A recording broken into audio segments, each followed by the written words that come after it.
Hello everyone. तो चलिए देखते हैं कल हम मार्केट को कैसे ट्रेड कर सकते हैं और कौन से ऐसे लेवल से यहाँ पर हमें एक मोमेंटम देखने को मिल सकता है। निफ्टी अभी एक इंटरेस्टिंग स्टेज पर खड़ा है। डेली टाइम फ्रेम पर इसमें एक फ्लैगल पॉल टाइप का पैटर्न बन चुका है। तो कल अगर इसका ब्रेकआउट होता है तो हमें एक ऊपर की तरफ मोमेंटम देखने को मिल सकता है। तो इस जोन के आसपास हम ट्रेड प्लान कर सकते हैं।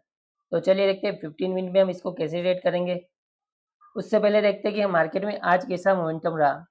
मार्केट आज गैप अप ओपन हुआ और उसके बाद इसमें हमें एक सेलिंग देखने को जरूर मिली है, लेकिन उसके बाद ये फिर से रिकवर भी हुआ है। तो अभी इसकी क्लोजिंग है वो है 21,647 के आसपास और इसके लिए अभी इमीडिएट रेजिस्टेंस लेवल है वो है 700 के आसपास।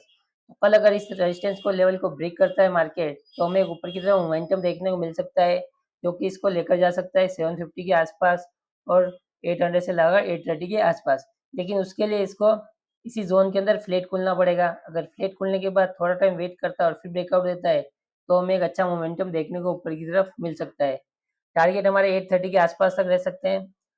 अगर निफ्टी गैप अप ओपन हो जाता है तो हम थोड़ा वेट करेंगे और देखेंगे प्राइस एक्शन के हिसाब से हम ट्रेड प्लान करेंगे।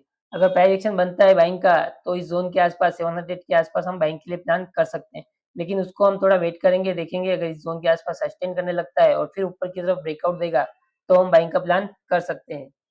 सेलिंग के लिए निफ्टी में अभी हम प्लान नहीं कर सकते हैं, क्योंकि इसके लिए नीचे की तरफ इमीडिएट रेजिस्टेंस है वो है, पहला है 600 के आसपास और सेकंड है 500 से लगाकर 450 के आसपास। तो अभी एक चैनल के अंदर चल रहा है, जब तक इस चैनल का ब्रेकडाउन नहीं होता तब तक हम अग्रेसिव सेल प्लान नहीं कर सकते हैं। 450 के नीचे हम अग्रेसिव सेल प्लान कर सकते हैं। अगर मार्केट इसके नीचे निकलता है तो फिर हमारे टारगेट नीचे की तरफ बड़े हो सकते हैं सेलिंग के लिए। लेकिन अभी मार्केट में ऐसा कोई मोमेंटम दिख नहीं रहा है। ऐसा ही लग रहा है कि ये ऊपर की तरफ ब्रेकआउट देगा और हमें एक अच्छे टारगेट देखने को मिल सकते हैं। तो बेस्ट ट्रेड तभी बनेगा जब ये प्लेट ओपन होकर 700 के लेवल को ब्रेक करेगा। तो चलिए देखते हैं और बैंक निफ्टी को कल हम कैसे ट्रेड करेंगे।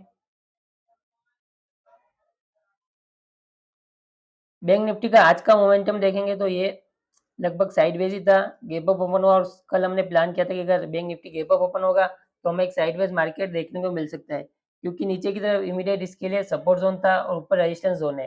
तो अभी मार्केट इसी जोन के अंदर क्लोज हुआ है।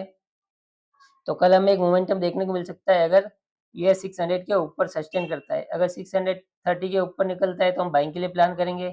टारगेट रहेगा लगभग 800 से लगाकर 850 के आसपास तक। वही लास्ट स्विंग है जहाँ से हमें एक शार्प सेलिंग देखने को मिली है पहले। तो ये जोन हमारा फर्स्ट टारगेट रहेगा और अगर उसके ऊपर निकलता है तो ये ट्रेंड लाइन इसके लिए रेजिस्टेंस का काम कर सकती है, वो है लगभग 4800 के आसपास तक ये आ सकता है और उसी जोन के आसपास ये ट्रेंड लाइन भी है। तो यहाँ तक हमारा सेकंड टारगेट रह सकता है अगर ये 600 के लेवल को ब्रेक करता है तो।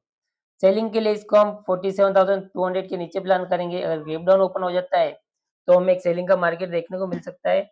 अगर ये 200 के नीचे कंटिन्यू सस्टेन करता है तो फिर हमारे लिए टारगेट रहेंगे 47,000 के आसपास और उसके नीचे 800 से लगाकर 900 के टारगेट हमको देखने को मिल सकते हैं। या फिर अगर मान लो बैंक निफ्टी बहुत बड़ा गैप अप ओपन हो जाता है तो इसको हम वेट करेंगे और देखेंगे ये इस जोन के आसपास कैसे सस्टेन करता है 850 के आसपास। 850 इसके लिए स्ट्रॉन्ग रेजिस्टेंस लेवल है, तो उस जोन के आसपास अगर ये वेट करेगा और फिर अगर ऊपर की तरफ ब्रेकआउट देगा तो हम छोटे टारगेट के लिए प्लान कर सकते हैं। लेकिन तभी हम क्वांटिटी को कम रखेंगे, क्योंकि ऊपर की तरफ रेजिस्टेंस लेवल इमीडिएट ऊपर ही है 48,000 से लगाकर 48,100 के आसपास इसके लिए रेजिस्टेंस लेवल है। तो यहाँ पर हम थोड़ा वेट करेंगे। थर्ड है हमारा फिन निफ्टी। तो चलिए देखते हैं फिन निफ्टी को कैसे ट्रेड कर सकते हैं। फिन निफ्टी में भी सेम बैंक निफ्टी जैसा ही मोमेंटम था आज। गैप अप ओपन हुआ और उसके बाद हमें एक सेलिंग देखने को मिली। पहला सपोर्ट वहीं लिया जहाँ पर इसने कल क्लोजिंग की थी, लेकिन वो ब्रेकडाउन के बाद ये फिर से उसी जोन के अंदर ट्रेड करना स्टार्ट कर चुका है और इसने क्लोजिंग की है वो है 21,251 के आसपास। तो इसको अगर हम ट्रेड कर सकते हैं, अगर ये इसी जोन में ओपन होकर थोड़ा सा इस जोन में सस्टेन कर जाता है और फिर अगर अपना ट्रेंड लाइन का ब्रेकआउट करता है तो हमें मोमेंटम मिल सकता है। लेकिन बेस्ट मोमेंटम में निफ्टी में ही दिख रहा है। फिर निफ्टी में अभी मोमेंटम मेरे को पेंडिंग लग रहा है। तो कल अगर ये बाइंग के लिए हम प्लान करना चाहते हैं तो निफ्टी को प्रीफर कर सकते हैं।